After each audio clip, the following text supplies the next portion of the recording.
When you read about a lawsuit, typically you're reading about either a case that is based on some sort of alleged contract and a breach of that contract, or you're reading about this topic, which is torts.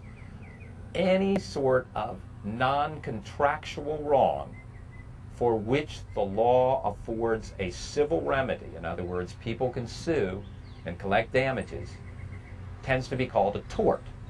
And the word tort goes all the way back to Latin and Old French for a word meaning to twist or to contort, to otherwise cause a wrong, and you could say even a wrong in the social fabric.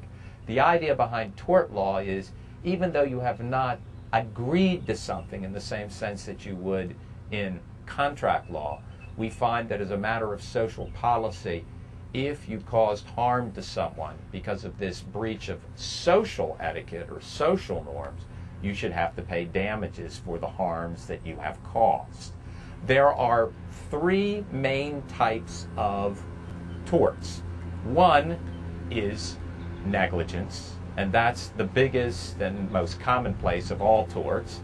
The most commonplace of negligence torts is a car accident case. A second classification of torts is intentional torts, and there are numerous types of intentional torts out there. There are cases involving, for instance, assault or battery or conversion of property or defamation or fraud, and there are cases, the third classification is strict liability. These cases do not require fault on the part of the defendant.